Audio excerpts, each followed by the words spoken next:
remarque qui s'est faite il n'y a pas 2 jours, plus de 2 jours. Donc soit l'individu est dedans ou l'individu est sorti.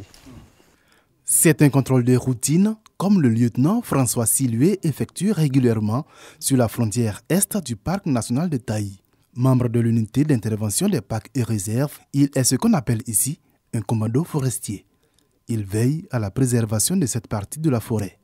Ici, les populations riveraines avaient réussi à défricher 4000 hectares de forêt appartenant au parc, aujourd'hui récupérés par l'Office ivoirien des parcs et réserves, OIPR. Aujourd'hui, en tout cas, nous sommes satisfaits de ce repeuplement-là qui est en train d'être fait. Et en tout cas, nous voulons laisser ce joyau-là intégral, c'est-à-dire pas d'apport humain. 4000 hectares récupérés, mais la pression demeure forte sur l'ensemble du massif forestier. Ce sont des nouveaux plants. Ça veut dire que là, il y avait de la forêt avant. Vous voyez que c'est des nouveaux plants de cacao. Ce n'est pas des plants qui ont plus de 5 ans. Ce n'était pas le parc. Je ne sais pas si ces populations avaient décidé de réserver ça pour elles-mêmes. Mais bon, aujourd'hui, on en a fait du cacao. Les défrichements, l'orpaillage, mais surtout le braconnage. Telles sont les principales menaces contre lesquelles doivent lutter les commandos forestiers. À Djuroutou, sur le front ouest du parc, le lieutenant Sendou-Kone et ses hommes démarrent leur patrouille. Aujourd'hui, nous allons balayer la zone de l'Écoutel, le campement chimpanzé, et puis aller dans la zone du Mont Nukui pour voir s'il y a des velléités de braconnage surtout. Une opération de patrouille ordinaire, mais également de surveillance des zones à forte concentration d'espèces phares. Voilà une piste d'éléphant. Elle est montée comme ça. Voilà. Donc, il faut marquer. Pour quadriller les 5360 km² du parc national de Taï, l'OIPR disposait en 2018 de 91 agents.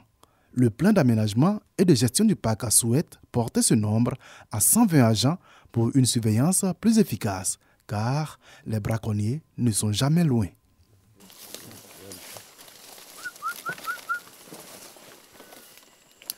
Il y a un signe qu'il a mis ici. Quand on a une piste comme ça, automatiquement on se met à la recherche pour voir s'il y a des indices là-dessus. Parce que quand il marche, il laisse des traces. Et on peut identifier si c'est des pas frais, c'est-à-dire que si c'est ce matin, hier ou bien après, avant-hier ou bien une semaine. Pour atteindre une couverture complète du parc national de Taï, il faut un effectif de 90 agents de surveillance disponibles en permanence. Cela correspond à un ratio de 1 agent pour 6000 hectares. Le lieutenant Sendou-Kone et ses agents passent pour chacune de leurs patrouilles entre 5 et 10 jours dans la forêt, quasiment sans repos, affrontant de jour comme de nuit toutes sortes d'obstacles. C'est tout comme ça. Bon, généralement, on est confronté à ces genres de difficultés. C'est pourquoi on a le matériel comme la machette pour pouvoir dégager. Souvent, on a des tronçonneuses dans les véhicules. Quand on tombe sur les chablis, automatiquement, on dégage la voie pour pouvoir continuer nos patrouilles. Donc, vous ne reculez devant rien en tout cas pour mener votre mission. Hein? Non. Nous sommes formés pour ça. Voilà, nous sommes formés pour ça, c'est notre travail, donc on fait le boulot. Formés pour préserver à tout prix les richesses que le parc national de Taï garde dans ses forêts, mais également dans ses eaux. Car les autres menaces que connaît le parc sont la pêche illicite et les mauvaises pratiques de pêche que surveillent également les commandos forestiers. Depuis la zone de Soubré jusqu'ici, donc les poissons ont le temps de bien se développer dans le parc et ça fait que ça attire plein les pêcheurs. Voilà, donc les pêcheurs peuvent prendre le cours d'eau hors même du parc et puis entrer jusqu'en profondeur pour pouvoir mener les activités de pêche. Pour ces agents, aucun sacrifice n'est de trop pour assurer leur mission.